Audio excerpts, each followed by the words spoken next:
Howdy, my friends, and Merry Christmas from me and all of us here at Forte Catholic. We've got a great episode for you here today, a very special Christmas episode. All three of the co-hosts are here. We kick off the show with Allison Sullivan, where we talk about the things that we love and hate about the Christmas season. As is always our Christmas tradition, comedian Aaron Weber joins Father Anthony and I. We have a great and another just hilarious conversation. We love so much having Aaron on the show. And then we close the episode like most of our Christmas days go. We have some fun, we have more fun, and then it ends in a healthy debate. We debate whether or not Mary knew. So I know that listeners of the show have been pretty clear how they feel either way. They have strong feelings for whatever reason about the, 30th most popular Christmas song. Everybody has very strong feelings, and Kathryn and I land on different sides of the debate and hopefully represent all of you as well as we can. Merry Christmas from me, from all of us here at Forte Catholic. Enjoy today's episode.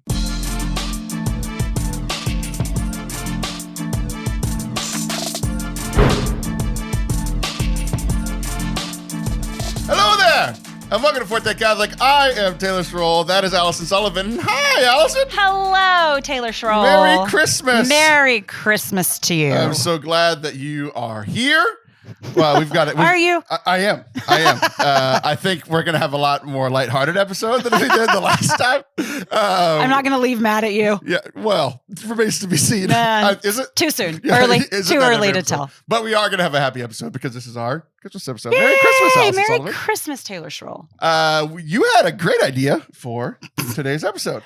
Was it out of character? Having an idea, yes. Oh. Not having a great idea, but bringing anything to the table for the show. Yes. No, I wanted to talk about the things that we can be Grinchy about because I'm a little Grinchy at Christmas. It's true. I have a Grinch mug. My kids know this. So I thought that what better place to talk about the ways I'm grumpy. Which is so funny because I'm like, all right, we're kicking off our Christmas episode. What do you want to talk about? You're like, I want to talk about the things I hate for Christmas. And I'm like, all right. That's what we're doing. So we're balancing it out a little bit. We're talking about the things that we love. Yes, you bring someone else in for all the sparkles and joy. Which I think is me, which is usually the opposite. This is fantastic. Because I wrote down in my notes app after you texted me last night. You were like, hey, this is what we're going to be doing. And I was like, okay, fine. So I did some show prep for your show prep, which you never reciprocate, but that's fine. So I wrote down. If only your people knew the truth. I wrote them in dyads. Dyads. So like, this is the thing that I love, and this is also the thing that I hate on the same topic. So I'm like super prepared. You're really prepared. Okay. All right, Grinch. Tell me something you love about Christmas. We're going to start off with you that way. I have a daughter whose birthday is Christmas Eve. Oh, wow.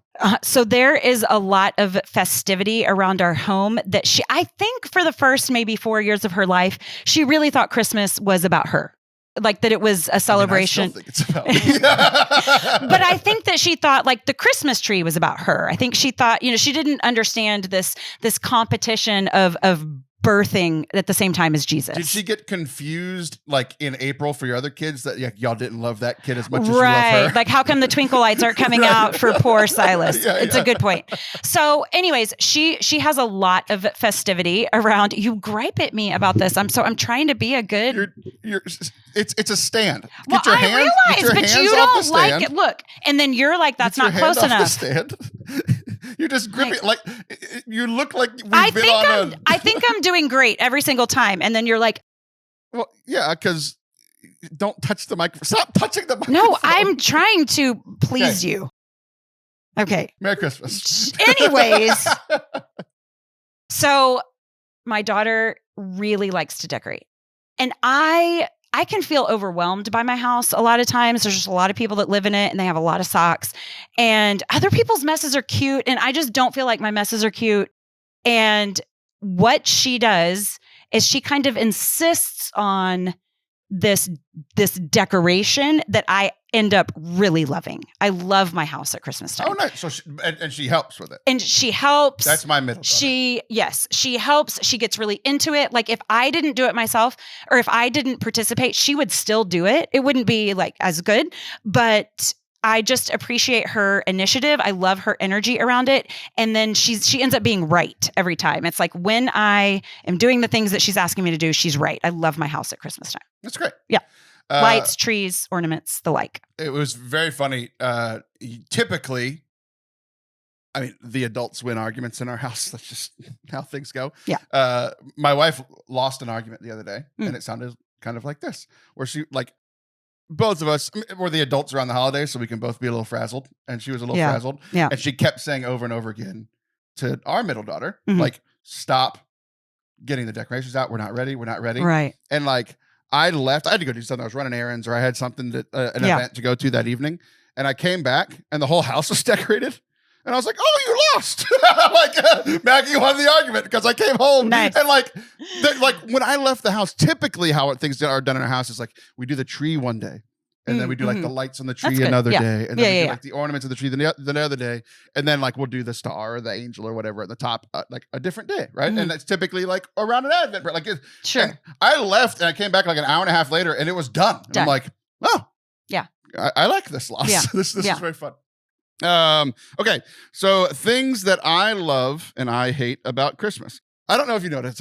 This one is kind of for you specifically, okay, and a little redemption, I think, for last episode, because last episode, every time I looked away, like for the most part, when you and I are recording, like we're looking at each other, but every now and then we'll like look at the camera because we want to be like good YouTubers. We're podcasters, right? But every now and then we want to look at the camera, and every time I looked away at the camera, or if I like got distracted looking outside.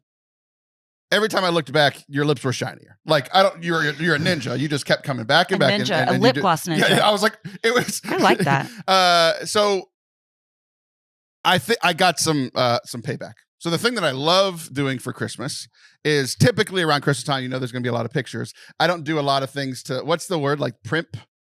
Sure. Primp, and I feel like there's a combination word for that. Like making yourself look nice. Yeah. Primp. Primp. I want to say like primp and circumstance, but that's pomp and circumstance. Is there not a like circumstance for primp? No, that's a great verb. Okay. Thank you. Passed my SATs. Didn't do well, but I passed. It might be slang. I don't know. Is it a real word? I'm curious. I think now. so. I don't know. Go ahead. We all know what you mean. Okay. I just didn't want to. Never mind. Okay. You didn't want to cuss accidentally? It was one letter off from a word I can't know. say. It sounds like a cuss word. I agree. Okay. So I love, I don't often do things to like try to make myself look nice. It's just something I don't care about. But around Christmas time, I'm like, we're going to see family. We're going to see extended family. We're going to be in a lot of pictures. So I went and I got my beard trimmed. Which is something I haven't done in a long time. I used to go to this place right down the road. It's like a Hispanic barbershop. I might have mentioned it on the show before. Yes. I like taking my half Hispanic son, and we would go get our haircuts there, and I would get my beard trimmed. Yes. And they were very good. And then we went one time, and we opened the door, and everything was gone. Oh. Like legitimately, like it was an empty room. And we're like, what?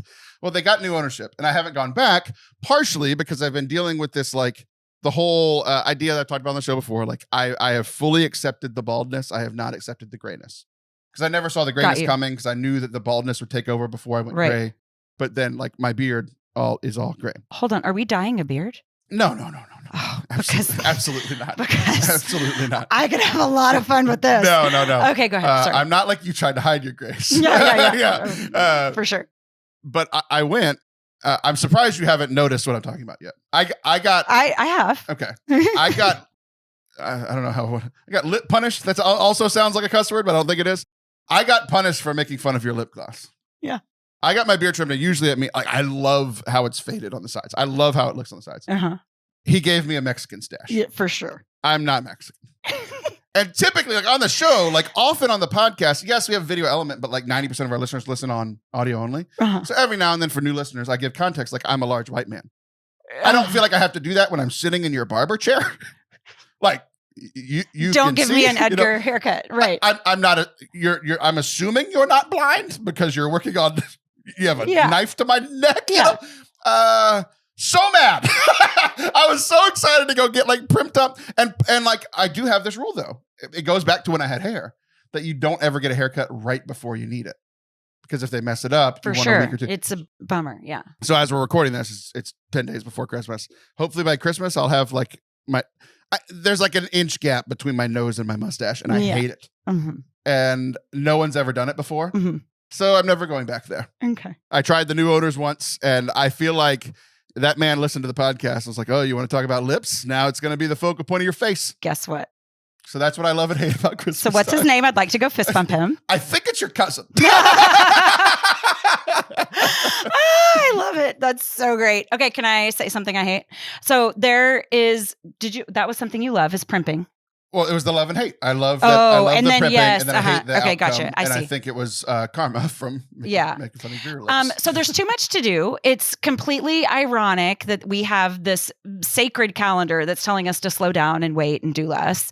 And yet our secular world is saying, no, there's all these people that you have to think of and these parties that you have to go to and these cookies that you should bake if you're going to be a decent human that has children. And there's the meme where it's like the white OJ Bronco and then all of the entourage behind them of cars. You said white OJ and I pictured it like a Michael Jackson situation. Oh, no. So are you too young to know about the white Bronco? No, Surely not. Like but the white Bronco is different than white OJ. Right. Sorry. White OJ Bronco.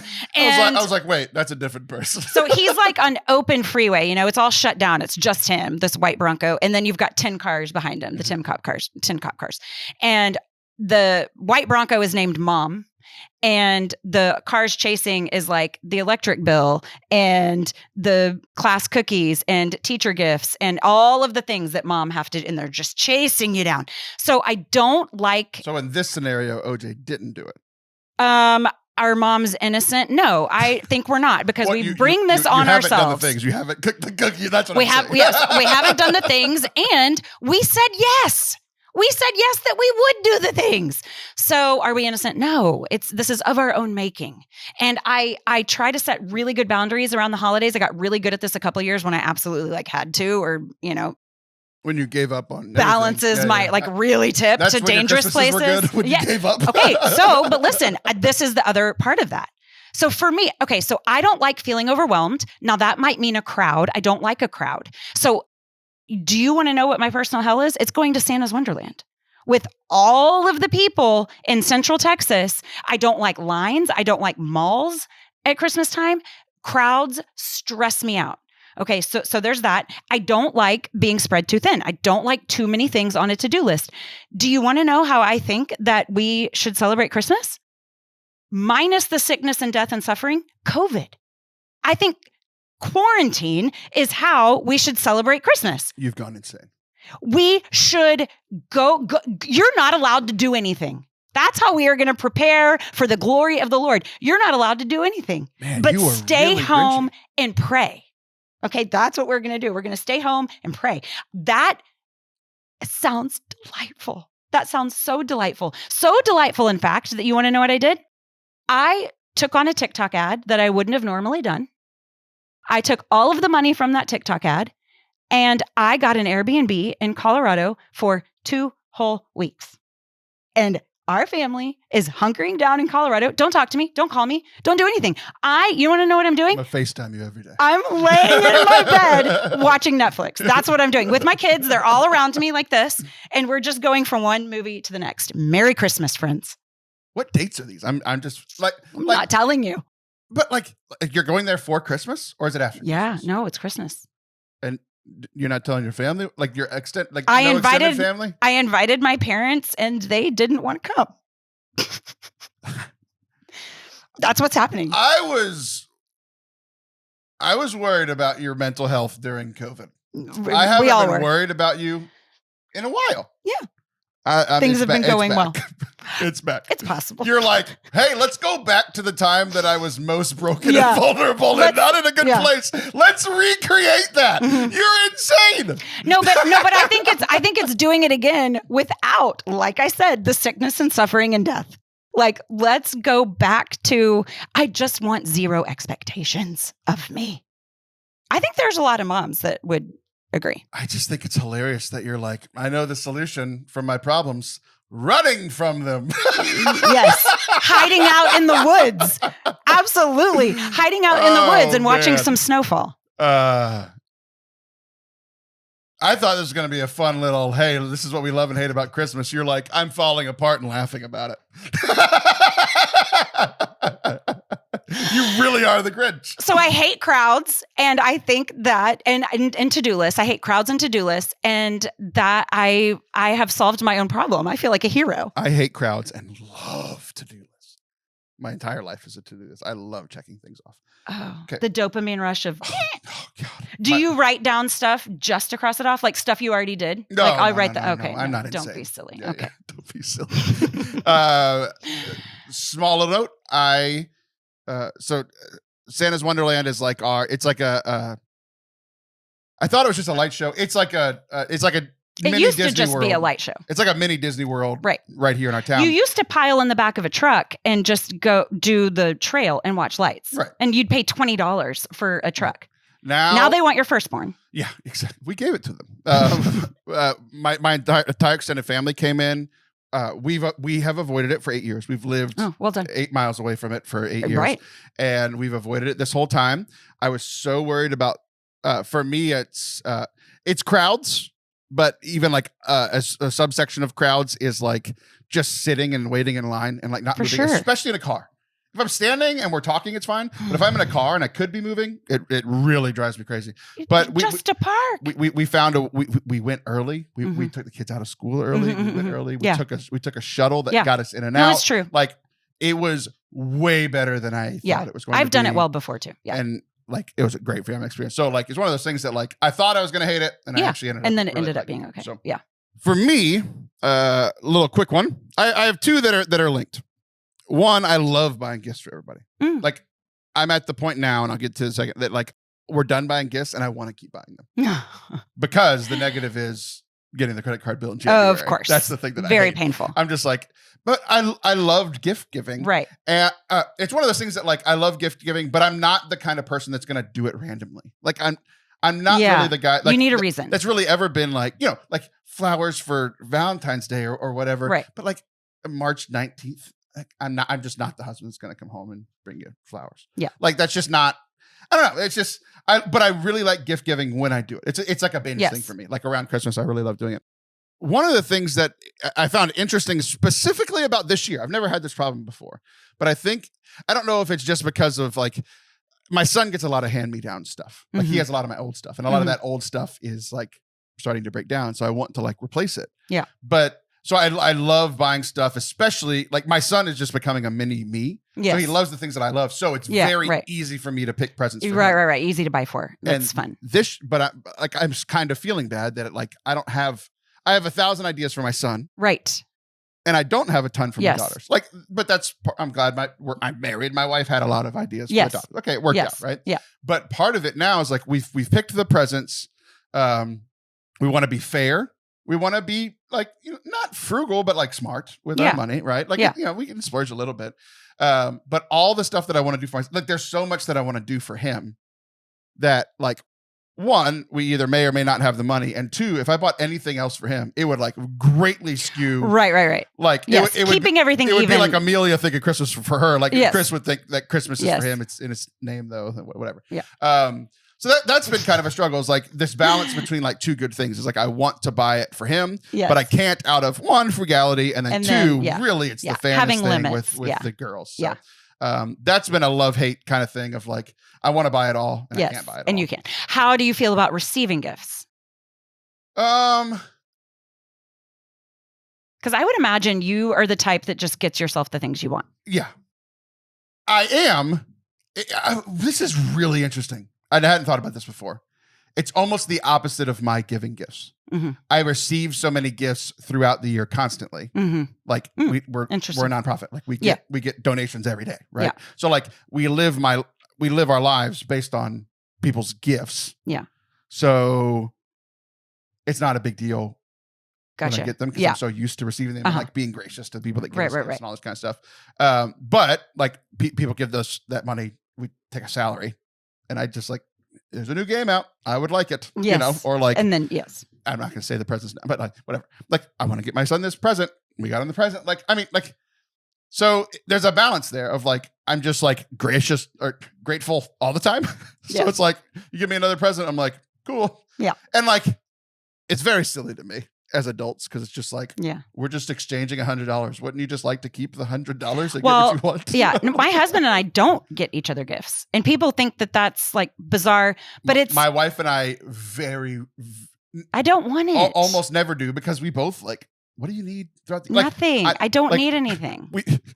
I take care of myself and like, it's part of my role to take care of her. That's part of marriage. And like, hey, do you want this thing? With the exception of this year. Okay. Because. Which I don't know how it's going to go. And this is coming out after Christmas. So we'll see how it went. Okay. I got her a few gifts this year. Okay. And I don't know if she got me any because we typically don't. Right. So, well, you don't have that expectation, so it doesn't matter. Yeah, it's just fun. And I'm like, I just bought a new Vatican the other day. Like, I'm fine. Yeah. No, I really love to get gifts if I feel like I'm doing a good job at it. Mm-hmm. If I'm guessing and it's hard, I'm like, oh, this is stressful. And I think it's stressful to open gifts. I don't want a gift. It is whatever of the love languages are, that's the only one I don't have. Mm-hmm. And it's not just that it's last, it's that I don't have it. I actually don't want it. It's fine. Keep it.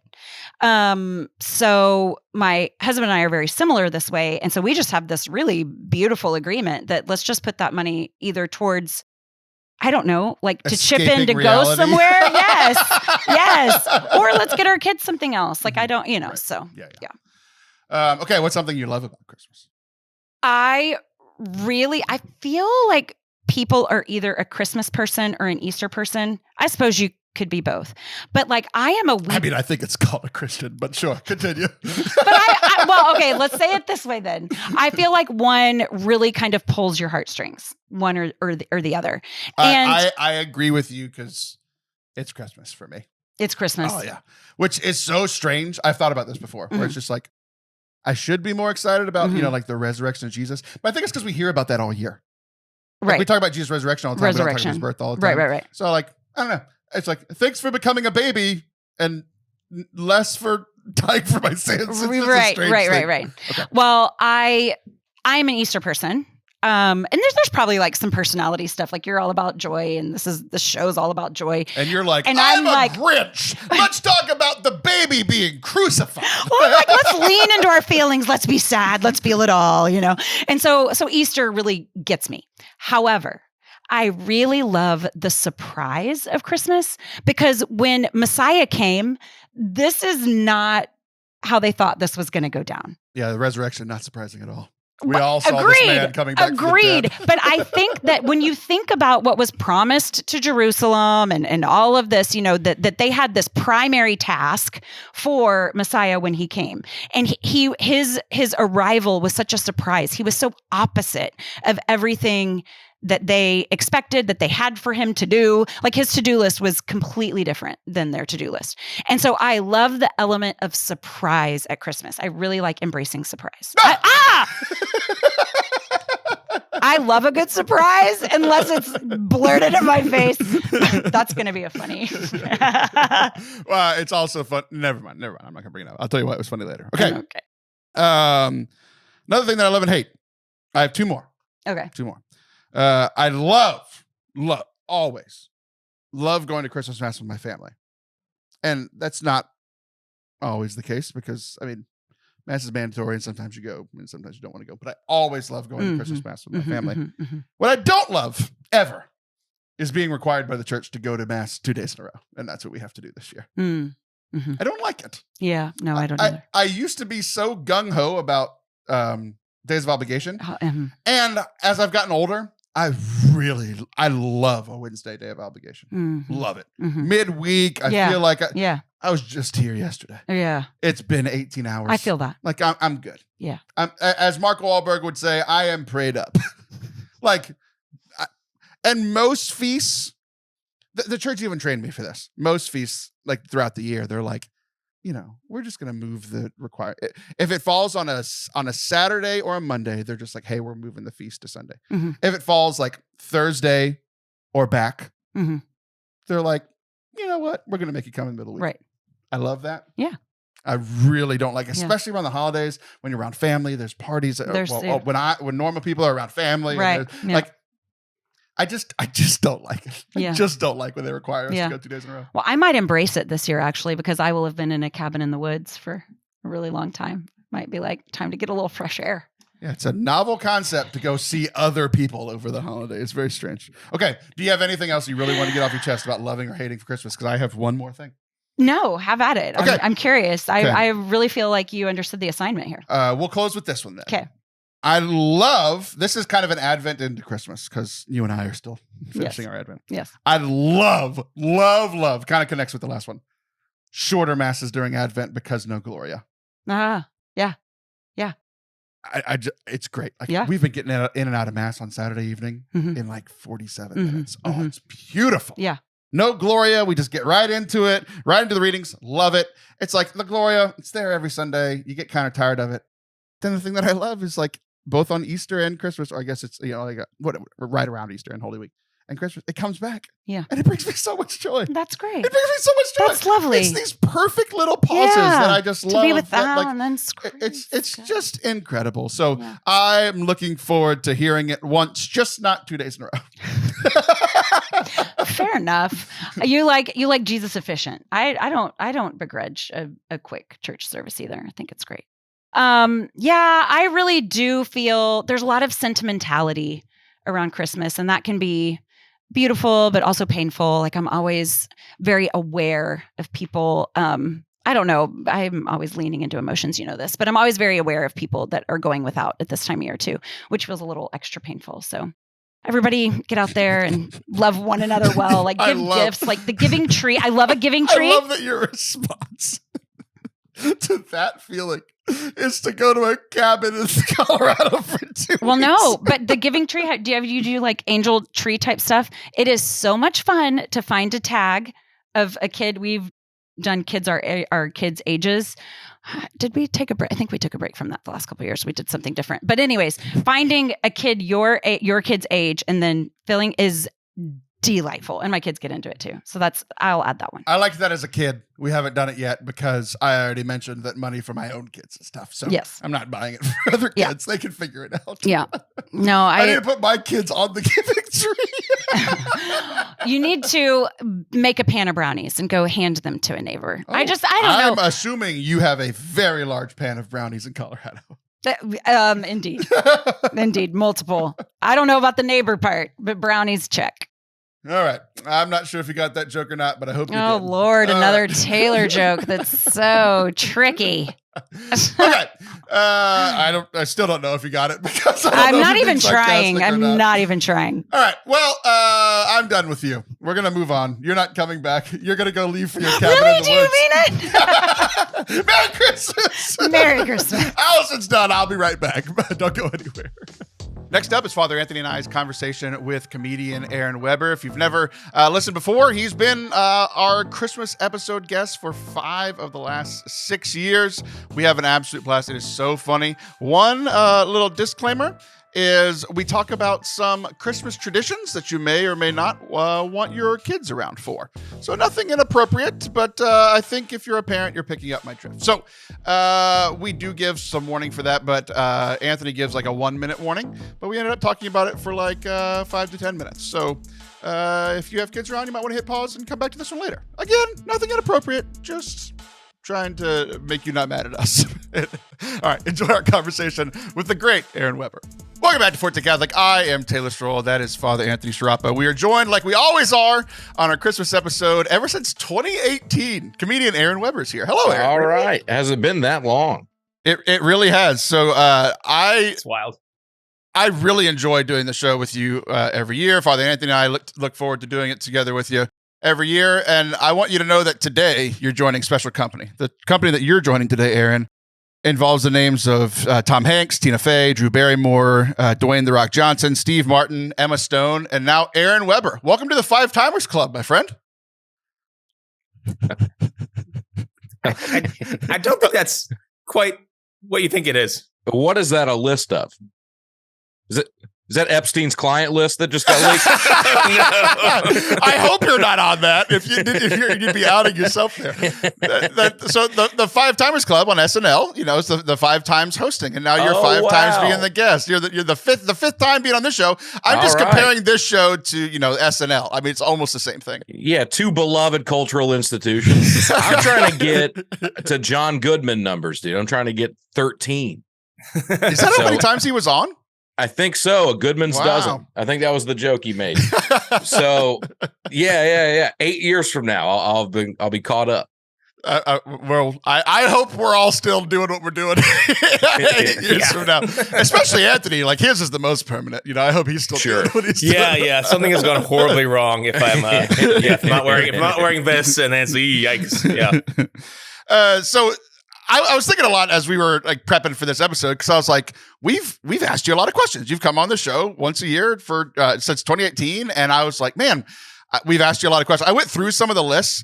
I cannot believe that you keep coming back here. One, every time I text Father Anthony about this, he's like, "Oh no, this is the year that Aaron's too big for us." Like, there's no way he's gonna show. No. I don't remember anything. You haven't asked anything annoying or anything. I can't remember any. Nothing stands out. Well, that's because it wasn't me. It was Father Anthony. Okay. Literally the first time you came on, like the whole premise of it was like, hey, we're trying to be joyful within Catholicism. Let's bring in the only Catholic comedian that we know. And Anthony just railed about stuff he was mad about for the first time. That's the most comedian thing you can do. Just rant about something for half an hour. Yeah, I'm all on board with that. Yeah, that's most of my homilies as well. I just yell at everybody.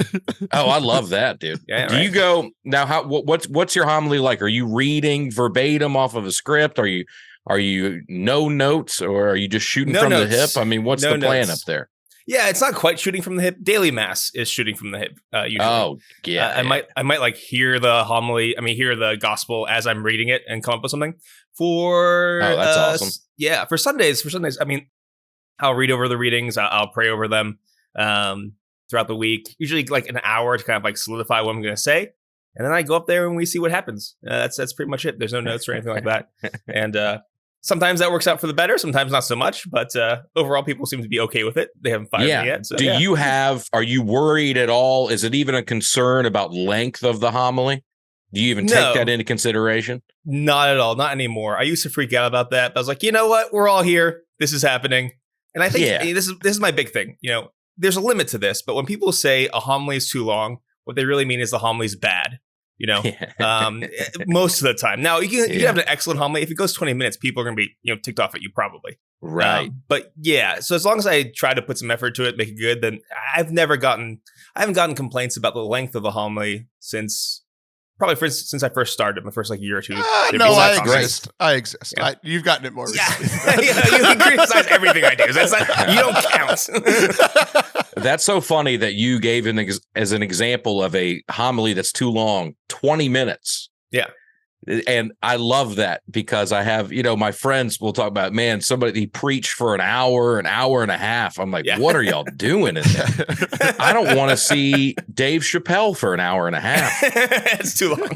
Let alone some dude in a suit. Right. Just a guy named Dave. Yes, exactly.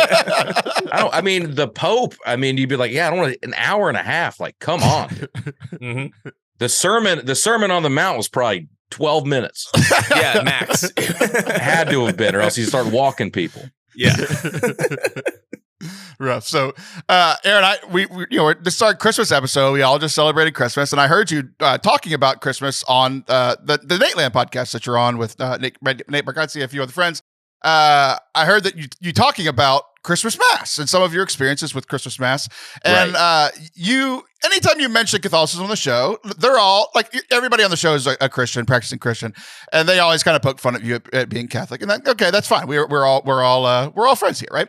But sure. You mentioned that they asked if you'd ever had fun at Christmas Mass. Like, was it fun going late? And you said, no, I've never had fun at Mass. It's not what it's for. So and then y'all moved on. Yes. Then y'all moved on. So I just want to give you a chance to, what do you think Mass is for then? You go because you're supposed to go. Hey, There you go. Yes. Oh my God. I think there are two kind of, I mean, correct me if I'm wrong, but there are two mistakes people make. People will say, and I've heard politicians say this, like, I go because it makes me feel good. And you're like, well, that's not a good reason. And the other one is I go because I like have fun. And you're like, have fun. That's such a disconnect. I see, I did a tour of mega churches years ago with John Chris, and we go into these churches and it's just, they have like the stage production value and it's like a concert. And that's just so far from what, growing up Catholic church was about. And it was never about that. It was, you don't go to have fun. If you're having fun, it's like, what do you do? You go because you're supposed to go. And you can get things out of it, of course, but it's like, you're not going to have a good time. Yeah. There's first of all, congratulations on the two most Catholic answers we've heard on the show in a long time. Do you have fun at Mass? No. I'm angry you asked about it. And you go because you're supposed to. What are we even talking about? Like, I love it. I love both those things. And also, like, some of these mega churches are pretty impressive, but like, if you want to have fun, there's better ways to do it. For sure. Go to church. I mean, it's great if it's enjoyable, but like, there's other stuff to do. Well, I think it's a hard sell because I think for something to be cool, definitionally, it has to be sort of countercultural, anti-institution, so I marketing the church is something that's cool. I'm just like, well, I'm not going to buy that. And I bet there are a lot of people out there that don't buy that at all. You almost make a stronger case being like, yeah, this isn't cool. It's not supposed to be cool. Yeah. And I think that's a stronger argument for people. I don't know. It's just, I got pretty fed up with it after a while. It was just, and there's nothing, I don't know. There's nothing wrong with it, whatever. I don't know what I'm talking about, but just growing up the way that I did, it just felt so off and so weird to me. By that logic, should we make this the rest of this should just be as boring as possible then? Yeah. Well, that's what I'm doing my part so far. So part of this tradition of the three of us gathering together on Christmas is to riff and rant about things. But an added part of this tradition that Aaron didn't know about until I mentioned it right before we came on the air was that what happens often is that the three of us get together once a year on Zoom, but then Anthony and I see each other in person once a year. And like we save whatever Aaron Weber's newest special is, and we watch it or listen to it together. Oh, wow. So like we listened to your original Spotify, the audio special Shirts and Skins. We listened to that together. But then this one was a big year for you. You went on Comedy Central and had a special. We listened to it together. So congratulations on that. Thanks, man. It was all because of this. Oh, I took credit for it. Yeah, absolutely. I wouldn't believe you. And I know you're joking, but I have to say there was an amount of pride, but also some questions that came up. But because on this show 1 year ago, we were closing up, and one of the nicest things you've ever done. We were closing the thing and you were like, hey, let me share one more story. And it's one of my favorite stories ever shared on this show about your experience with a homeless man outside of the comedy club that you always go to. And the grins that popped up on me and Father Anthony's face when we're watching you tell that story on Comedy Central, we heard it first 6 months before right here. I felt so special. Hey, thank you, man. This is where it all started. I think that was the first. I was just starting to think about telling that as a joke on stage, or maybe I told it once or something before, but then I told it to you guys. I remember thinking, all right, they're laughing. That's got something there. So then, that was like pretty quickly. I taped that and put it on. Kind of open with it too, if I remember, maybe first or second joke. Yeah, but I like that joke a lot. It was fun. Like, and what's fun is like I've told that story to like friends, like just people, like not just on there. Like I'll be like at dinner parties, be like, "Hey, I heard this funny story about a homeless guy." So thanks, man. My follow-up question was going to be like, I felt proud, but also I felt a little duped. I was like, oh, he'd been working on this for forever, but I feel special again that it was the first or second time that you shared it. That feels great. Yeah. No, it's just about, I bet if you watched it and compared it, I mean, I'm telling it a little bit differently, I bet, because it had just happened. But yeah, man. I mean, I think about the stuff I say ahead of time. I'm a little bit like Father Anthony doing a homily. You know, I give it like 5 minutes and then I just go up there and just go. Yeah, don't let him dupe minutes, you know. We've done a few roasts of Father Anthony's homilies here on the show. Don't let him try to dupe you that he prepares for these things. Okay. I prepare. I'm just not very good. That's the sad thing. It's my job and I'm not good at it. I'm stuck here. Everybody's stuck. They can't get out of it. You can't get out of it. Right. Good old Catholic Church institution. We all suffer together. That's Catholicism. There you go. So I have a question for Aaron, because I was thinking about this. There's another experience that I had that I haven't shared with either of you. Usually it's just like, oh, me and Father Anthony watch it or listen to it together. But for the first time, I got to share my love of stand-up comedy with my son. I have a 10-year-old, and he's never really gotten to watch stand-up comedy because most stand-up comedy a 10-year-old can't watch. But then, you're part of this Nateland podcast, and y'all did this Nateland showcase where I thought it was really cool. The way I learned about Nate Bargatze was from it was on a showcase where everybody got to do like a 25, 30-minute stand-up thing called The Stand-Ups on Netflix years and years ago.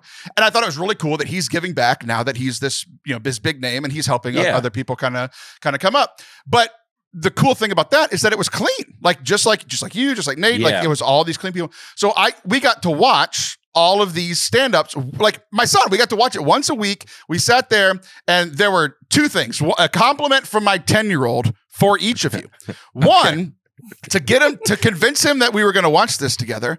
Yeah. I was like, hey, this is my buddy, Aaron Weber's going to be on this one. I get to talk to him once a year on our Christmas episode of the podcast. He's like, I don't care at all. He didn't care at all about what I said. But when I told him that Father Anthony thinks this guy is funny, he was like, let's watch it. All right. So that's the compliment for Father Anthony. The compliment for you is we watched this whole showcase, and there were the three co-hosts of the Nateland were all of the hosts of the show, including yourself. And then there are all these other comedians. He loved you. My 10-year-old loved. Oh, that's great. Everything about you. So it was just a really cool experience for me. So tell us a little bit about how you felt about that showcase. Yeah, that's a lot of fun to do. That's what Nate wants to produce content and make stuff that kind of fit his sensibility, his brand of clean humor, which I've always taken as it's not for kids, but you can have the kids around. Sure. Then and we started the podcast. That was kind of the intention. I listen to a lot of comedians' podcasts, and if I had kids, I would not want to put it on when they're in the car. So that was sort of the goal, is to make something that the adults will find entertaining, and even some kids might find entertaining. But either way, you're not going to mind leaving it around them. So that was sort of Nate's idea with this showcase. He's like, I want to put some content out, let people do some sets that kind of fit my brand of stand-up. So I got to host a couple episodes. I think we did it in one night, but it was a couple episodes, and it's a lot of fun. I think we're going to do more of those, and Nate's going to keep putting out content on his YouTube. I think there's a real, I don't know what the word for it is. There's a real space to be filled for that in comedy. Mm-hmm. And Nate's doing his best to fill that. So it's cool to be a part of it. That's really important, being aware of not your direct audience, but other people who will be listening. Right. It's not for kids because disclaimer right now, if kids are listening to the podcast, fast forward a minute, because I was doing a podcast with my buddy, a priest, and we just kind of flippantly talked about how isn't real, as just a lot of moms and family, they listen to this in the car. So mad. So many people were so mad at us. We didn't even think about it. So it's important to have that awareness. That's what we do on the podcast too. We talk about Santa in that way, just in case, because we have people write in to be, I listened to this with my 7-year-old or 8-year-old or something. So you never know who's listening in the background. Have either of you ever, I guess Anthony just shared about it, but Have you ever ruined it for somebody? I ruined it for a kid. I was sitting in a Mexican restaurant in San Antonio. I was in college, and it wasn't the first time or the last time being loud got me in trouble. But I was talking about it with a friend of mine. I was prepared to get married. She was prepared to get married, and we were talking about how are we going to deal with whenever we become parents, And I just yelled out, it's not real. And this little kid, and we were in a booth, this little kid that I didn't realize was there stood up and then looked at me. And I'm like, oh no, the mom was so mad. So at least Anthony had some distance from his. You ever ruined it for a kid, Aaron? Yeah, you kind of look like Santa if he quit being Santa. Like he moved on to other things. No, I've never done that. I remember how it was ruined to me. I remember my sister told me, she said, whatever. And I go, well, okay. Well, that's kind of a bummer, but Easter Bunny's still. Oh, yeah. Easter Bunny and Tooth Fairy, those are right. Yeah, obviously. The far more reasonable characters in this pantheon. The Easter Bunny, far more reasonable than Santa. They probably are. Yeah, if you think about just the sheer math of how many houses Santa would have to visit versus the number that the Easter Bunny would visit, and I think I did the math at one point, and the Easter Bunny is a little more plausible. So I was like, I held on to that for maybe a little longer than I should have, already knowing the truth about Santa. You just made me think of a question I've never thought about before. Which one of those two visits more non-Christian families? I think it's pretty even. Santa or the Easter Bunny for non-Christian family. The replacement Jesuses. Yeah. Man, I need to find. I have this typed up somewhere. Why? Because I did look into this. Why? Because I think this is some of the deep background for the Nateland podcast. I think at some point I thought we were going to talk about this on the podcast, and then I realized we're not going to talk about it. It's not worth talking about, so we'll do it here. Right? Oh. Yeah. So I have that somewhere. I should have pulled that up, but yeah. I think I look at just the numbers. Way more people. Santa visits way more people than the Easter Bunny, and also the Easter Bunny's not eating cookies when he gets there, right? There's also no discussion of how the Easter Bunny gets in the house. That's never talked about, right? Yeah, Santa's got like much more like production value. He's got this whole operation going on, but the Easter Bunny has far more skill. Santa just places the presents under the tree, easy. Oh, the Easter Bunny has to hide stuff for every place he visits. He has to be clever about it. I didn't think about that. That might balance out the time spent in each house. He has to hide stuff. Okay, yeah, but he's got everything in sort of prearranged baskets, so that's probably easier. Okay, there's just to standardize the process there a bit. Yeah, It's easier to litter than put things pleasantly under a tree. That's right. Yeah. Okay. I didn't realize we're getting into it today. I didn't realize you had prepped on that. I'm also I'm currently sweating because I realized I'm literally telling the story about being loud and ruining SANTA for other people, and I just realized my kids are here and they heard me say stuff. So who knows? The end of this podcast might not go swell for me. No. You'll be all right. You'll be all right. Just tell them you're playing along with me. Just having jokes. It's all Father Anthony's fault. You say I had to talk to this non-believer on a podcast. And I had to play along. With him. A non-believer and a comedian. His name was Aaron. Okay, I had a question as I was, we were getting ready for this. Sure. And there's levels to this, right? But I would imagine that all of us have a similar experience of varying degrees. Father Anthony, as a priest, people go and they hear him preach well or not well, depending on how well he prepared. But he's a known person, both because of his podcast, but also in the parish, so people feel like they know him, right? He's told stories before of people approaching him, being like, "We have no relationship. How are you just coming up and yelling at me about this?" But then I was thinking about there's a lot of people that listen to this podcast that maybe I'll interact with some people through DMs and stuff, but even that's a minute percentage of where people feel like they have a relationship with me, and they'll when people kind of get it, if they get me and what we're doing here, they're being nice about it, but then I'll have people come up and say mean things to me we're friends, and I've never met them. But I was thinking about that with you. Is okay, I love that we get together once a year. It's one of my favorite favorite traditions that we have here on the show. But like, I spend hours with you a week on the podcast. Like we Anthony and I like watch the stuff together. Like you're part of our life for a lot longer than the 30 minutes that we spend.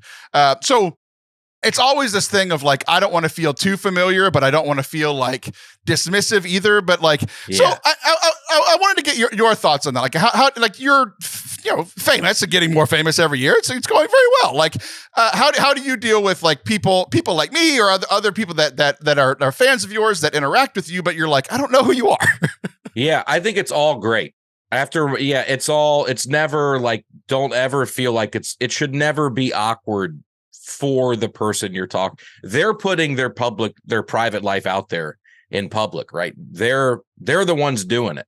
So, and they're doing it with the intention of people listening and people getting engaged. So don't ever feel awkward about it. I have to remind myself sometimes. I've met comedians who I've listened to their podcast for years, hundreds and hundreds of hours. And then I meet them and I want to be like, how's your wife doing? Like, I know their whole family dynamic. Right. Yeah. I know they're thinking about having kids or something. I know that they were in Pittsburgh last weekend, but I have to remind myself, I don't know that person in real life. This is the first interaction I've had, but it should if people do that to me, and it'll happen a little bit after shows, people ask me like, how's Lucy or something like that, or how are the new cats or stuff that I've talked about on the podcast. But I put it out there. Like I know what I'm doing, and I hope I don't ever make them feel awkward for doing that. That's all part of it. The fact that anybody cares enough to listen to something and remember it and then reference it later. It's like, that's what you want when you put stuff out into the world, so I love it.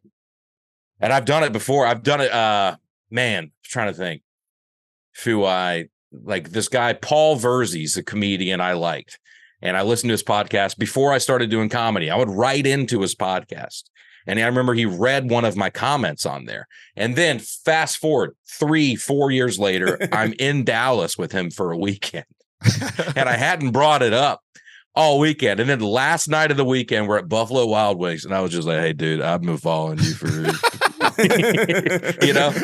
but I got to a point where I was comfortable enough to do that. But he was like, oh, great, you should have said something earlier, because it's kind of weird that you're just holding out on this now. I don't know. It's podcasting is an interesting dynamic with people. People really do know you and not just what you create. Like there's if nobody ever walks up after a show or before a show or sees me at the airport or something and like references a stand-up joke of mine, which might be a testament to my act, but I think it's more a testament to they know me better from the podcast and from like personal stuff. I want you to that's not true, because it's literally how I started this call. Oh, yeah. I called you a nickname that you gave yourself in the Comedy Central. Oh, that's fair. That's fair. Yeah, you're right. And even that, like literally the conversation we're having, even that, I was like, is this going to be weird? I don't know. I'm just going to go for it and see what happens. No, I have had to stop doing that joke. Really? Because it's just the amount of people calling me that after the show. Oh, good. And they would no, it's fine when you're doing it. I know you. I'm talking about when I'm trying to get these people to remember my actual name. And then they go, hey, good night, Doug. And then they laugh. And then they leave and I go, I don't think they remember my actual name. Right. I actually thought, like, in the Comedy Central special, I thought it was a really smart way to say your actual name on Comedy Central, because you start with the fake name and then you say, actually, my name is Aaron Weber. I was like, hey, look at him being clever. I introduce a lot in that joke. That's why I like opening with it. I introduce my actual name. I say it a bunch. And then I say, I'm from Alabama and I live in Tennessee. Those are like the 3 key facts in that bit. And if I do that up top, then I can reference it later throughout the set. And I don't have to keep reminding people where I'm from and where I live and stuff. So kind of works on 2 levels there. I'm glad the 2 states you've lived in are the 2 things that you think define you. Hey, I mean, what else defines us, dude? I don't know. Let's ask the Catholic priest. A lot of things. The thing is, like, you are far kinder than I am, Aaron. Because when people approach me, it enrages me. Not because of like not because of anything about like the podcast, or whatever. It's just like, how dare this layperson even approach me without my consent? Like I am a very busy person, and you want small talk with me? I could be saving souls at this very moment, and you're going to waste my time. So that's what bothers me about that. Not like the podcast stuff so much. Yeah. Father Anthony, you're like that video of the Pope of people trying to kiss the Pope's ring and it keeps swatting them away. Exactly. You ever see that? Get out of here, dude. Father, do you have a minute? No, I don't. No, I don't at all. I'm very important. What a great story, though. The Pope slapped me. Did y'all see that? I was on the news. That's awesome. That was great. I would love to get slapped by the Pope. Dude, if I went, you know how good that would be for my career if I got slapped by the Pope on camera? Should Doug Weber get slapped by the Pope? Yeah, if I could have one person slap me on camera for my career, I think it'd probably be the Pope. That'd probably be the one. Dalai Lama, it's like, who cares about him, right? The Pope, if he got a really good open hand. I get what you're saying. Move on, but I'm just saying. No. I think I want to disagree with you because the Pope, we know that he slaps some people away. The Dalai Lama is literally known for peace and tranquility. If he slapped you, everybody would be like, "What did he say?" Yeah, there might be some. I don't know. I don't know if you checked in on the Dalai Lama lately. I would Google him. He's been doing some weird stuff. Oh. Well, we don't have to get into it on here. I have this image of like just Pope Francis just going ham and just beating the crap out of Aaron, and it's the Swiss Guard who are trying to pull the Pope off, not protect, like just like something like. Yeah, that's what I'm talking about. Yeah, dude. That's what you need. That's the content right there. Yeah, I want to get trampled by the Papal Brigade. The Pope in that bubble thing, just run me over. Oh, that'd be great. That'd be great. All right. Well, we were going to do grown-up Christmas list, but we already got Aaron's answer, what he wants for the new year. Yeah. No, I didn't know you could wish for that. I will. Yeah. Fame in whatever way it comes. There you go. That would be the moment where you'd finally decline coming on this podcast. If you get slapped by the Pope or run over by the Pope, you'd be like, I'm too big for this now. Yeah, I'd have been like, sorry, I'm doing Cardinal Dolan's podcast. Yeah, there you go. I'm doing, what's the word on fire guy? Bishop Robert Barron. Bishop Robert Barron. Yeah. Sorry. I got a residency on his podcast. Y'all are done. All right. Well, we are done. So thanks for being here. Merry Christmas to you. Merry Christmas, Father Anthony. Was that actually the end, or are you cutting it off? I mean, we've gone long, and I want to let you. I mean, you brought up the Dalai Lama, and I was like, I got to get out of here. I got a little self-conscious about the timing there. I felt like I made a joke, and then you're like, all right, we got to wrap it up. So you're a comedian. I wanted you to end on a joke. I was trying to help you out.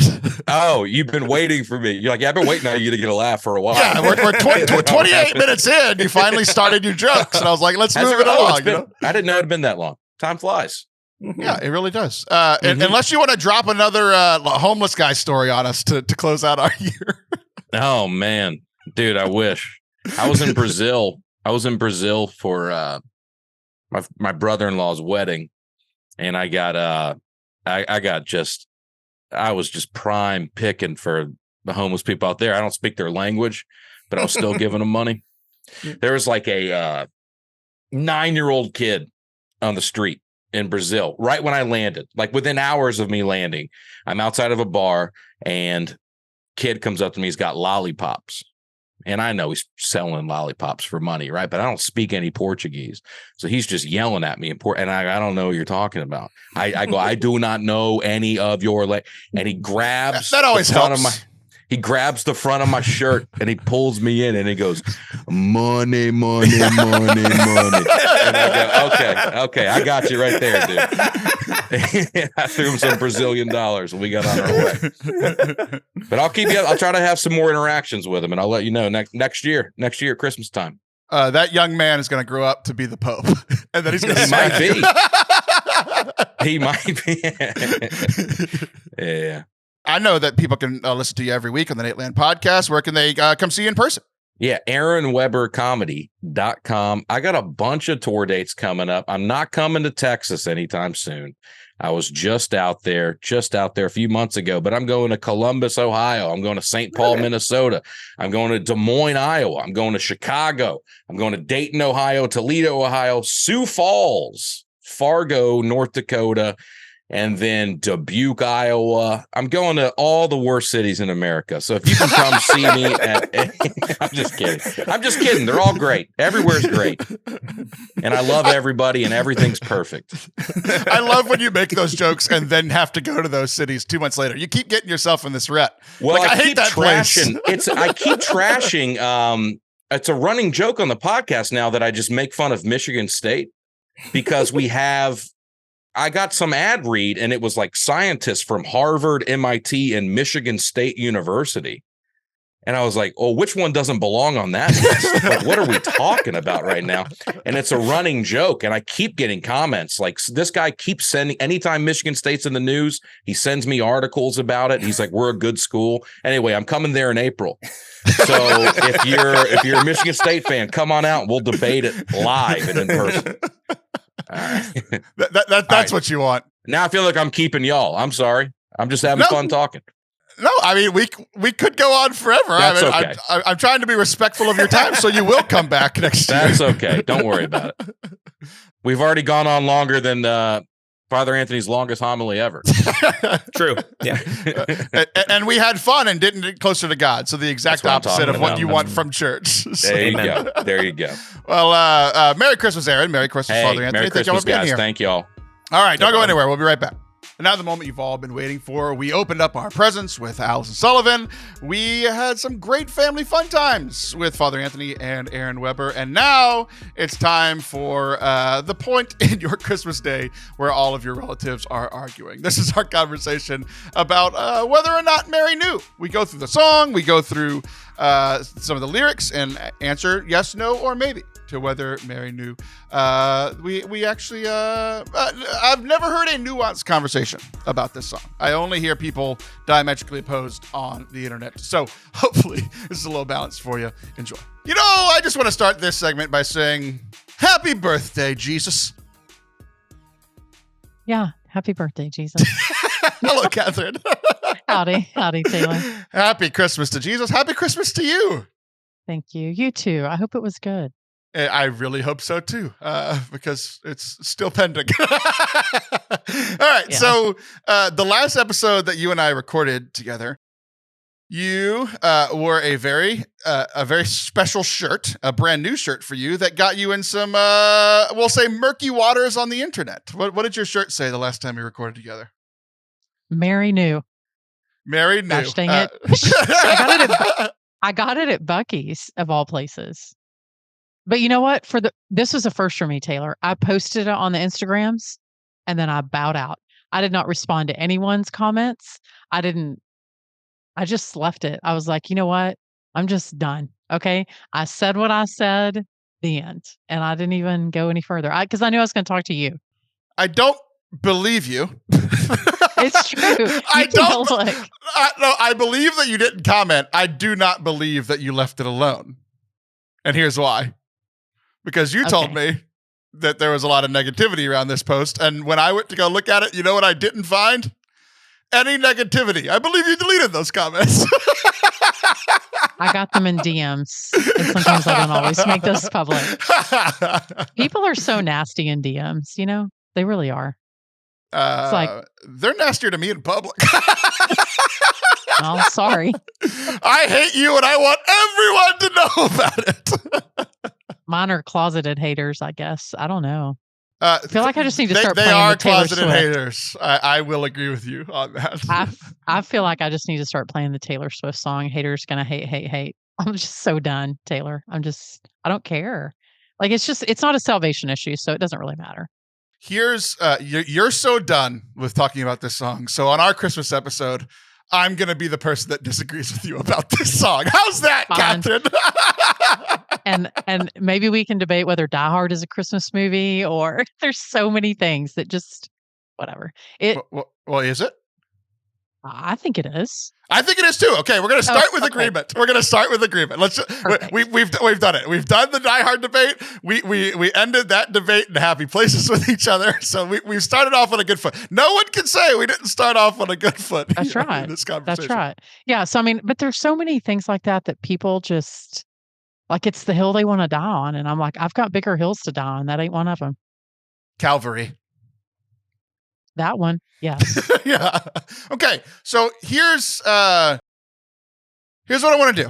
We're going to do two things. We're going to get kind of your initial thoughts on the song, because you clearly do not like one thing that I know from you two, you just don't like the song, which is fine. And you think that Mary knew. I like the song, and I don't necessarily think that she knew. I think she's asked a lot of questions, and the answer to one of them is maybe, and the rest is all no. So that's where we're going here. So what we're going to do eventually, because it is Christmas, we're going to read from the part of the infancy narrative of Jesus. We're going to go back to the source. We're going to go to the scriptures, and then we're going to go through the lyrics of this song, and we'll decide together how many of these questions. This feels like purgatory. It is. Need you to know. Merry Christmas. Merry Christmas, Kathryn. Merry Christmas. You wore the shirt ready to discuss this on the last episode that we recorded. And pretty typically, like when you want to talk about something, we talk about it.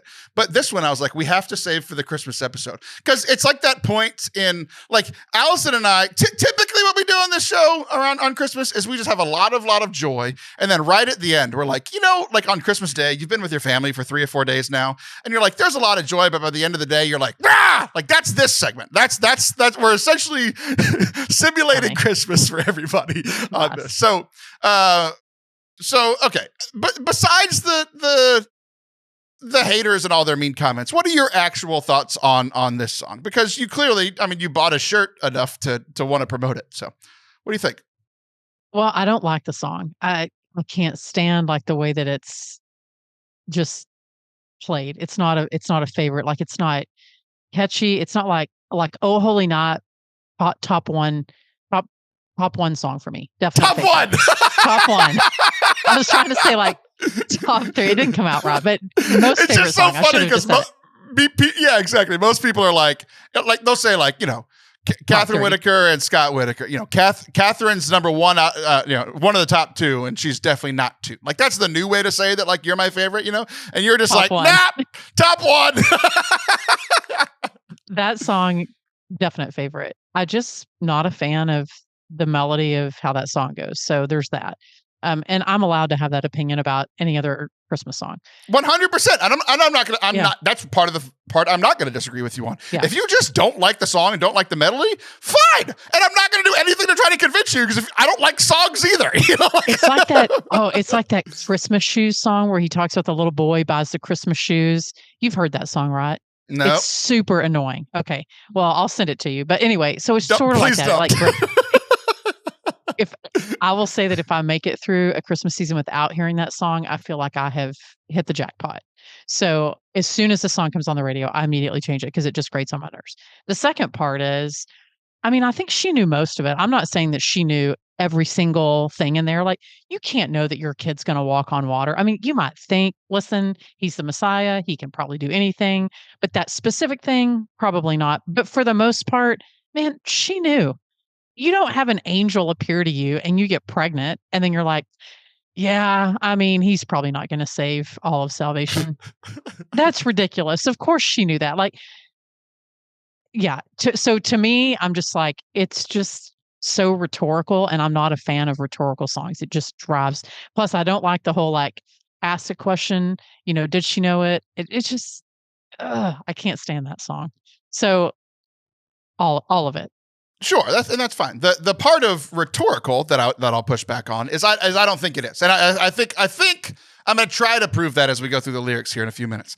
But there's some nuance in some of these questions. Like the one that I think we can agree on is like, did she know he was going to walk on water? Like, no, she's not a fortune teller. You know what I mean? Like, she didn't know that. But like, I think some of the answers to these questions are yes, some are no, and some are maybe. So I don't think it's rhetorical because, like, if I come on here and I ask you yes or no questions, do you like Silent Night? Yes. Do you like Oh Holy Night? Yes. Do you like Mary Did You Know? Hell no. Like, that's not rhetorical. I'm getting information by asking these questions.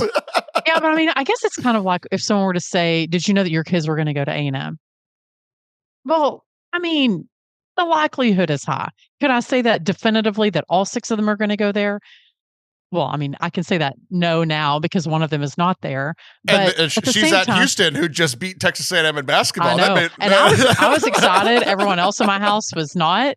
But I was like, this is a win-win situation. Scott was like, "What are you talking about? This isn't no, win-win. it's sports. Someone It's a lost." win-lose situation. Exactly.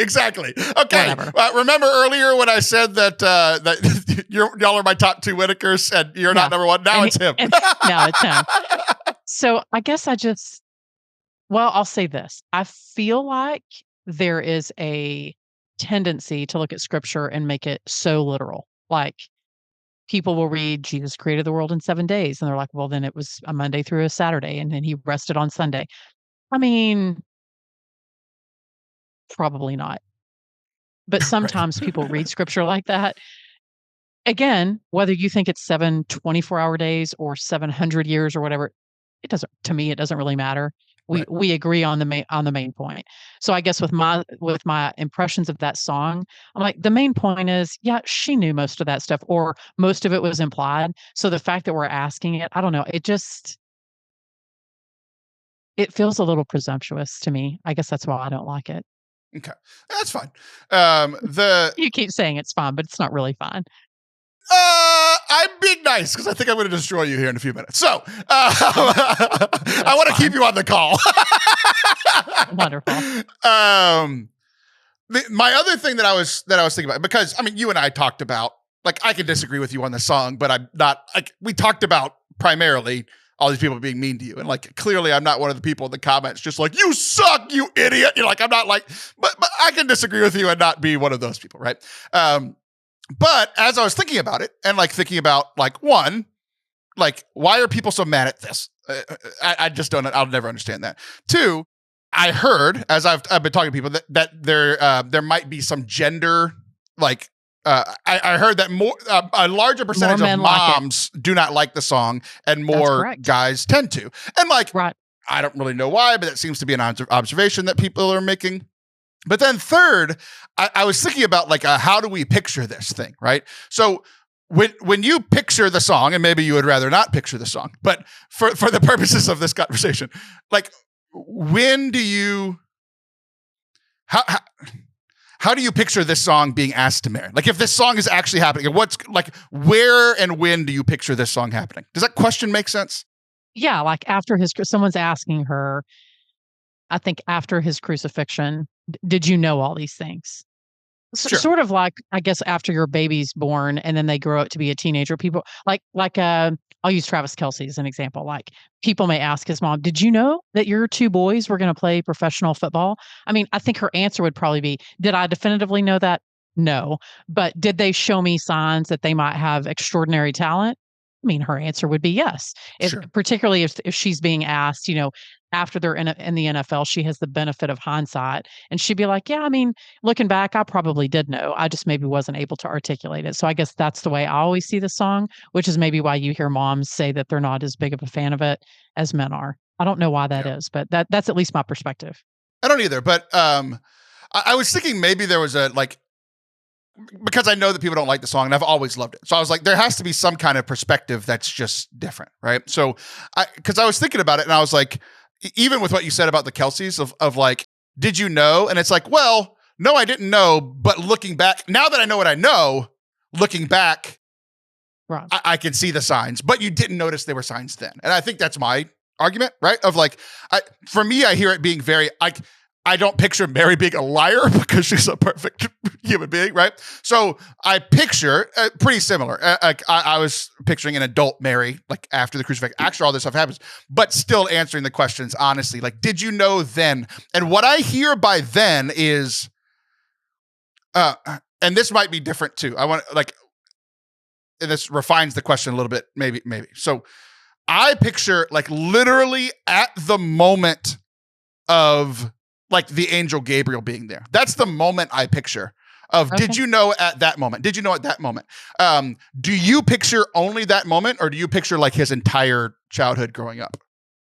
I mean, I think what you're saying is you're asking if she knew at the moment that the angel Gabriel asked her.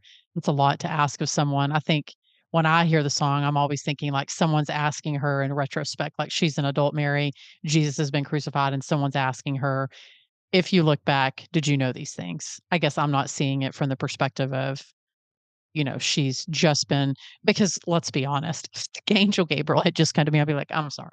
What just happened here? Did some Right. guy just tell me that I'm about to get pregnant? Because he's Right. crazy. But I said yes because it sounded like a good thing. Like, I don't think that you would have the wherewithal to answer any question, much less this litany, this song of all these Right. questions.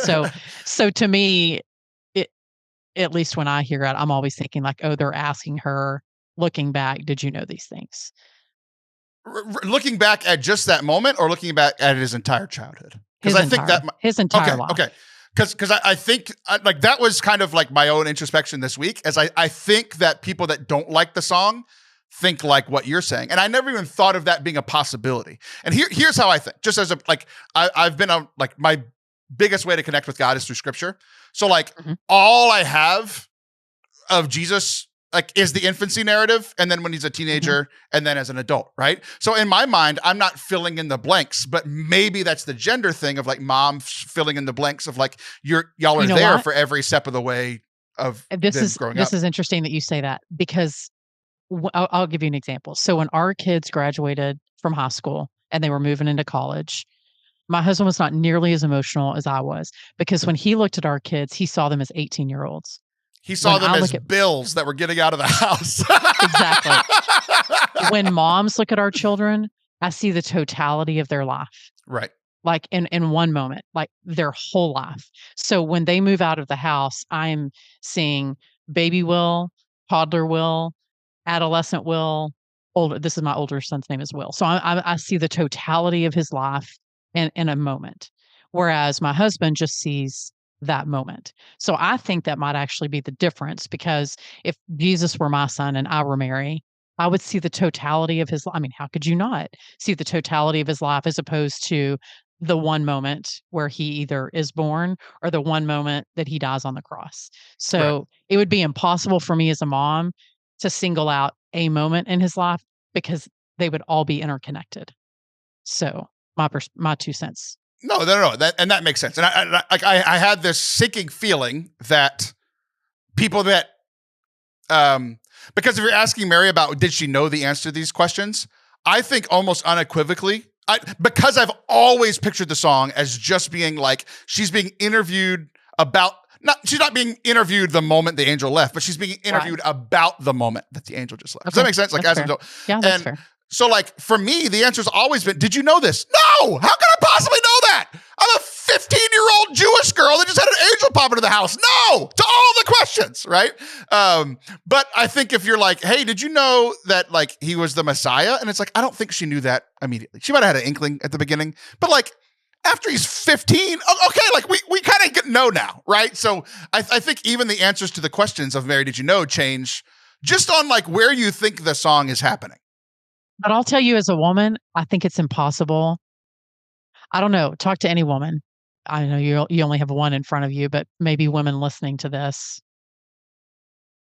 I wouldn't be able to just, like, if someone was like, if they were to ask me, hey, Kathryn, how did you feel in this particular moment? Well, I can identify a feeling or a thought. I always see the totality. It's never just that one moment. So I think it would be, I don't want to make some assumptions for Mary here. I think it would be hard. It's hard for me to imagine her looking back on that particular moment and only being able to single it out in that one moment. Sure. I think it would be hard. I think she would see the totality, which is why I have issues with the song. Yeah, and I think so too. And like, I think that it makes sense to me why I think this way, but it also kind of doesn't, because it makes sense to me why I think that it's only this moment, because it's really all that we get from the scriptures. So like, right. I don't just fill in what randomly happens in the scriptures. So I'm not like, oh, on Tuesday they had pawn. Like, I'm not doing that, right? No, The Chosen does that for you. Yeah, exactly. Which I don't watch that. I don't either. But the other thing is, like, if you ask me how I felt about an event when I was 13, 14, 15, I have no idea. I know how I generally feel about my teenage years. Not good. But like, but so part of me gets what you're saying, but the other part is like, I think for, again, if you don't like the song stylistically, fine. But if you hate the song, maybe listen to it the way that the people who like it listen to it, right? Of like, hey, picture this being the moment after she's answering questions like the moment after the angel leaves, and just see what happens. Okay, here's what I'm going to do. I'm going to read. If I can just ask, don't make me listen to the song on this show. I'm not going to make you listen on the show, but I am going to give suggested homework for people that don't like the song, because one, hopefully the conversation will at least open your mind to thinking about the lyrics in a different way than you have before, and then two, boy, do I have a singer that just knocks it out of the park, and it's not the same melody that you hate because he's incredible, and then he makes the song his own. Anyway. Homework for later, and that you won't do, but we'll see if anybody else does. You're correct. I will not listen to it. You will listen to it while we're drinking boot soda together. No, okay. I will not. Anyway, go ahead. Luke chapter 1, verse 26. The announcement of the birth of Jesus.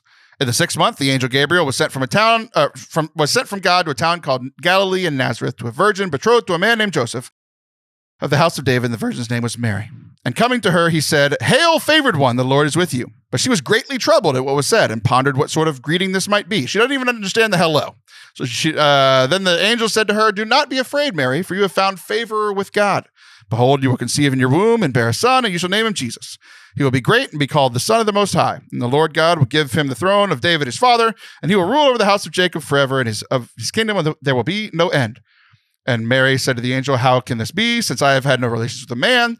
And the angel said to her in reply, "The Holy Spirit will come upon you, and the power of the Most High will overshadow you. Therefore, the child to be born will be called Holy, the Son of God. And behold, I'm proving it to you because Elizabeth is pregnant." And she says yes, and that's the end of the story. So, like, she didn't get a ton of information. Like, the angel said 4 lines to her. But if you said a word in there, she pondered all these things in her heart. Correct. Over the next few years. But I do believe, and I wish I had more background on what pondering meant back then as to what it means today. But to me, I've always read that as that's when she was able to take in what the angel Gabriel told her, and that much of what she felt, it was between her and God. Like, she pondered all those things. And by all the things, I mean, I think that there were special insights that Mary had into the life of Jesus, because when you carry a baby for 9 months, no one knows that baby better than you. I remember someone was telling me that they were sad when they gave birth because that meant that they had to share their baby with the rest of the world. But for 9 months, it was just the two of them. So I think about that with her, like, wow, I've never heard a woman be more selfish about their own pregnancy. Well, it is a unique. It is such. This is trying to be meaningful, Taylor. So zip it. What I'm saying is, like, this connection that a mom has with a baby. Like, everywhere you go, the baby is with you. Every thought that you have, every feeling, they feel the same thing. And so I think that there are things that happen in that 9-month pregnancy that bonded her to him in a way that we can't understand. I mean, I can understand it in the sense that I've felt that with my own children, but then she shared not just him with, like, the local community, but with the entire, earthly population that was currently alive and that would be alive later. So I think about that, and I think there are things that she pondered that we couldn't possibly understand. So I guess when I hear that song, I always think there's more to the story than just this simple, like, yes and no kind of thing. Like, she knew way more than we will ever know about Jesus because she was his mom. Period. The end. You wanted me to be serious, but all I could think about is this year you became the host of the Hand to Hold podcast, which deals with a lot of, like, NICU parents of babies in the NICU. And all I could think about was, like, Mary being a guest on your podcast and being like, y'all had a whole NICU. I was in a barn. I would just love to hear her story on the NICU podcast, the Hand to Hold NICU podcast. Although her baby could have healed everyone. So slightly different. Great guest. Great get. We're hoping for next season. Yeah. Okay, so here's what we're going to do from our differing perspectives of just when the song happens. Yes or no? Did she know that her baby boy would one day walk on water? I'm saying no. Well, okay. Did she know specifically walking on water? Probably That's the not. question. Yes. Okay, next question. Maybe is what I say. Fine. Did she know that her baby boy would save our sons and daughters? Yes. She's giving birth to the Messiah, Taylor. Yes. I don't know if she knows that. I'm going to say maybe, because I don't think an angel comes to you and says you're getting pregnant by the Holy Spirit, and you don't think this guy is going to save the world. Come on. Yes. We have the context of 2,000 years of Christianity. She had the context the angel in front of her, Taylor. Yes. Other angels came in front of people and were like, hey, you're going to have a prophet. They didn't have this understanding that the angel never said that this baby was God, said the Son of God. There's a lot of sons of God in the Old Testament. I don't think she had a full understanding of redemptive suffering and redemptive theology. She was a child. Maybe. Okay. She was a child. Okay. No, that's a hell yes for me. Whatever. You can vote maybe on that for however me. You want. Here's the line that a lot of people get really worked up about. And I'm here to tell you that you shouldn't. But you can't. I mean, you can if you want, but other people can't. Did you know that your baby boy has come to make you new, that the child that you delivered will soon deliver you? I mean, I'm going to say yes just by circumstance, and none of her friends were getting pregnant by angels or being proclaimed that they were going to be pregnant by angels and then being impregnated by the Holy Spirit. I bet a few of them use that excuse in the next few months. Hey, it worked for her. Let me try. Listen, okay. I think that read the room, okay, as my teenagers say, like context clues, okay? I know that she was young, but life was different back then. You know, it wasn't abnormal for a teenager to be pregnant. So I'm going to say that yes. Okay. She read the room. I mean, I'm going to say maybe leaning towards yes. Again, I don't think she fully understood redemption. I don't think she could articulate it that way, but yes.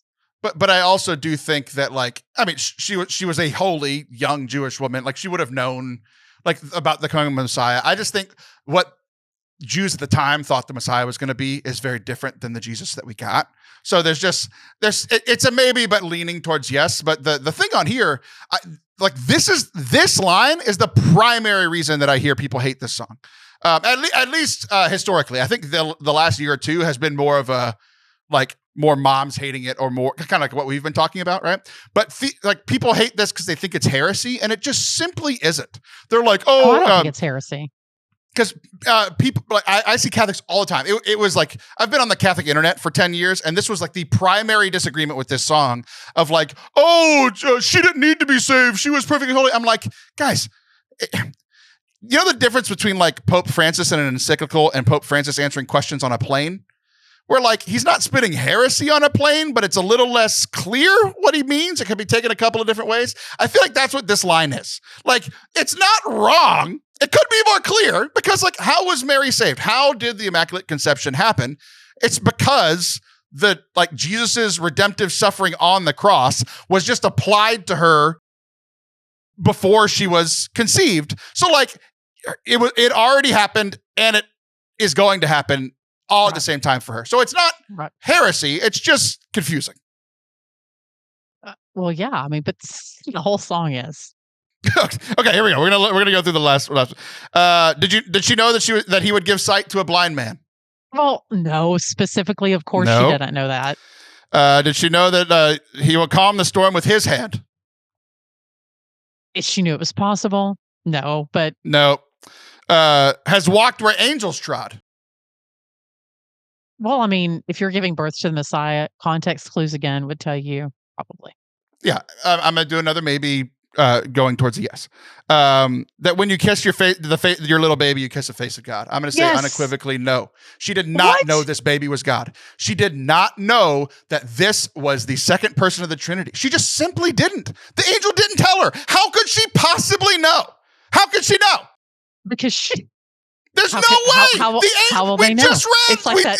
I know. That's exactly what I was playing up on. How will they know? How? Like we just read the story, everything that she told. Ultimately, here's what I'm tired of. I'm just tired of Christians putting.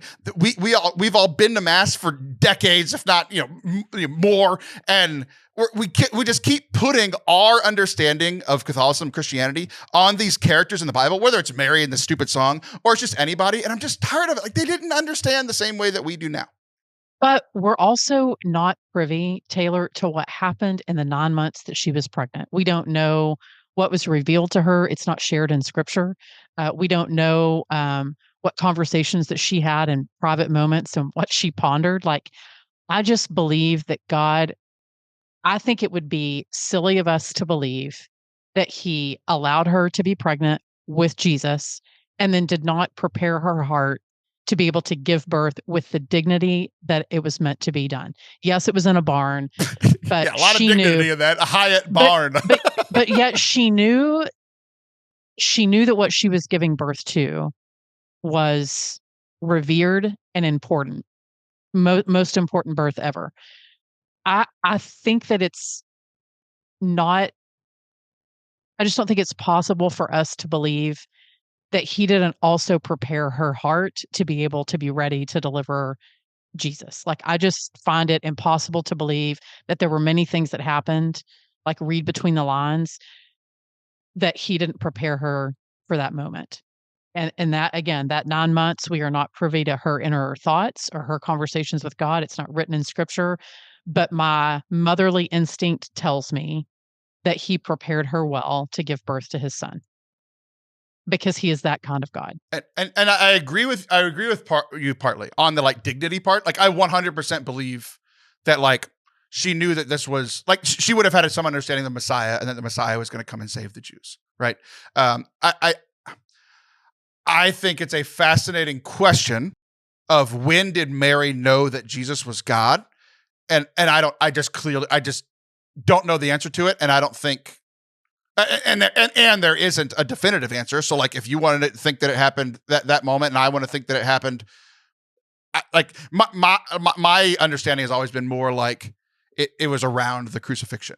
That like like the whole pondering her things in her heart, I think continued for 33 years or whatever, right? So Her whole life. Yeah, exactly. It's just not definitive to me, and like again, it's this like mom's intuition versus just like I'm not saying. I almost made a mistake. I'm not saying you're irrational. I would never say that a mom is irrational. I'm just saying like I'm using like the rational part of my brain. You're using the feelings part of your brain, and that might be why we're coming to this different conclusion. Are you an ESTJ or an ESTP? I guess is what I should be asking you. One of those two is definitely correct. No, I'm more of the logical thinking. So for me, like ultimately, it does come down to like, anytime I'm reading scripture, I just really don't fill in the lines all that much. So like, it never says that she realized that Jesus was God. So like, it could have been any time. I'll say this: as a Protestant, I only read the scriptures as written. Mm-hmm. As a Catholic, and after being introduced to Lectio Divina, that has allowed me to see scripture from different perspectives. So Lectio, for people that aren't familiar with it, you read the same scripture passage 4 different times. And as you read it, you begin to take different. So like in this particular situation, when you're hearing about how the angel Gabriel appears to her, in one reading, you may be focusing on Mary, and another, you may be focusing on the angel Gabriel, and another, you may be thinking like, I wonder what, the rest of her community was feeling. So I think Lectio gave me an opportunity to ponder what other people might be feeling or thinking. The scripture guides you, but your deepening of the love of scripture through Lectio allows you to see it from a different perspective instead of just Mary, which we always hear about. So I think the more that I've been Catholic, and I don't remember hearing this song as a Protestant, but as a Catholic, I remember thinking this is the most ridiculous song. I figured you played it at every Christmas service. No, I don't ever. If we did, I don't remember anything. Like people have always said, "Oh, well, did you change when you became Catholic?" And I was like, I do not remember this song as a Protestant, but I remember hearing it as a Catholic, thinking this is the most ridiculous song I've ever heard, because of course she knew. So I always felt like it was a rhetorical question, but. That's what I always think of. That's what you say, but you've answered no to a lot of these questions, Kathryn. Well, just because they're rhetorical doesn't mean the answer is always going to be yes. It just means that's my point. It just means you said yes and no multiple times. It means that you know what the answer is going to be. I think overall, like if you look at the totality of the song and you look at the totality of Mary's knowledge of God, overarchingly, she knew. Disagree. Okay, last three questions. Did you know that your baby boy was the Lord of all creation? No. Whatever. Keep going. That your baby boy will one day rule the nations? Yes. The angel said that. Yes. Yes. He told her. Yes. That's the one thing he told her.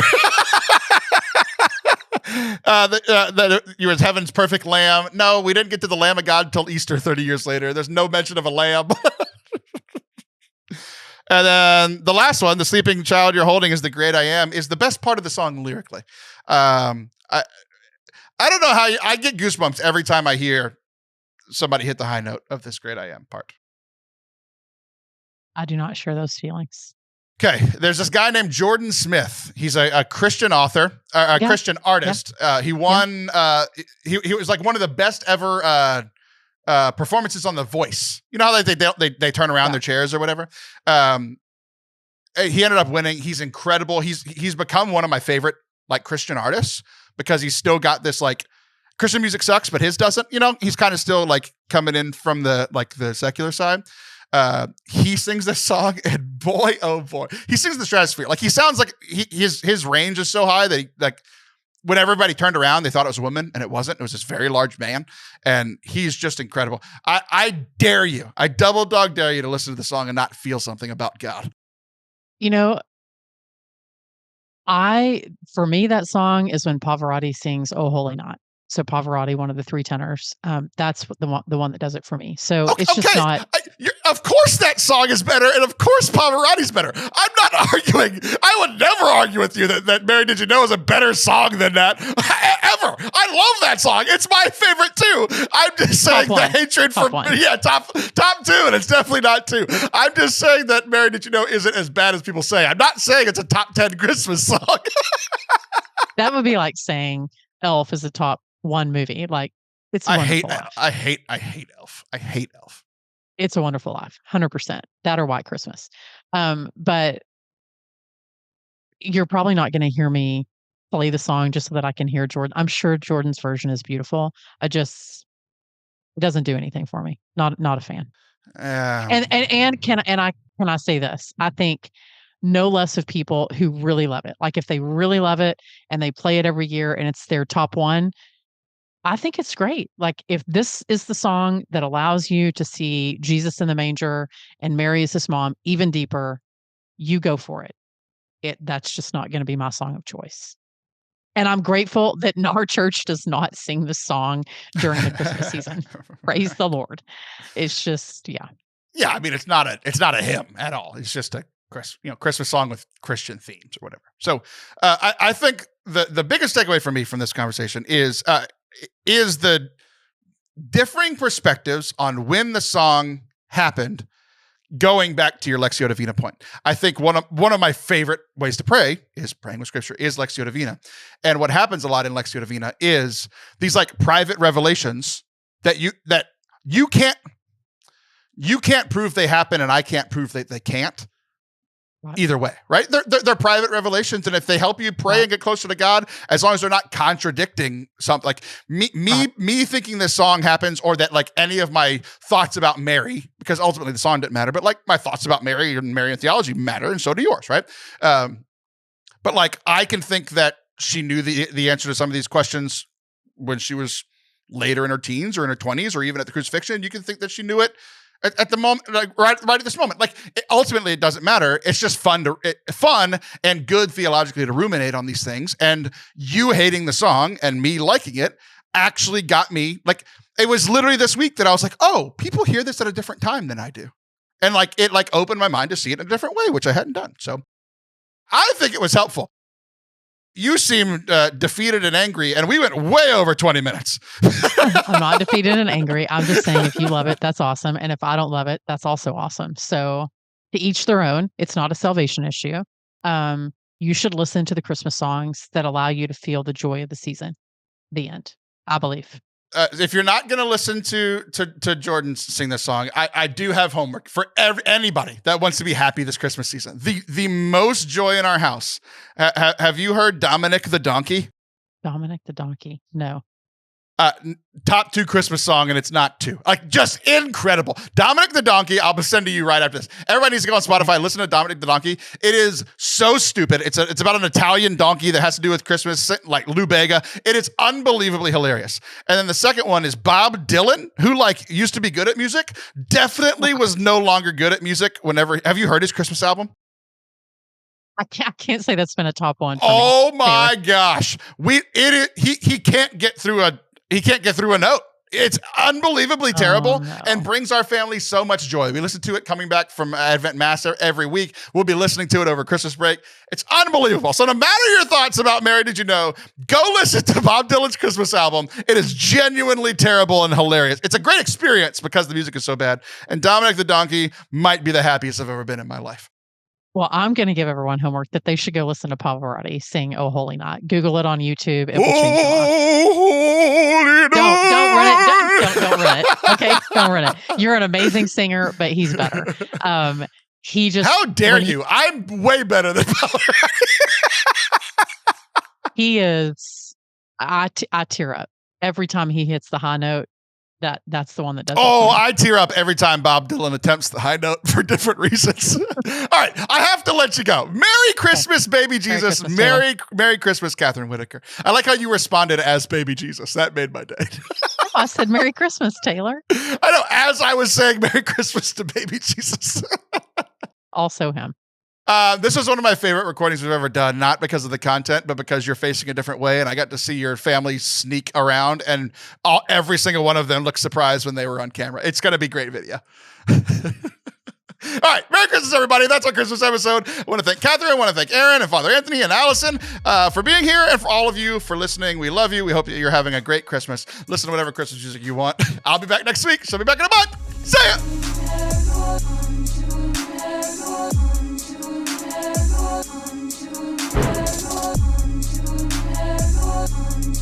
Thank you all for watching and listening to today's episode. Merry Christmas from all of us here. Thank you guys so much for spending time with us, not only today, but this year. If you liked it, please hit subscribe wherever you're watching or listening. Share it with a friend. We know that a lot of people are preparing for the new year and hey, we want to focus on our faith in the new year.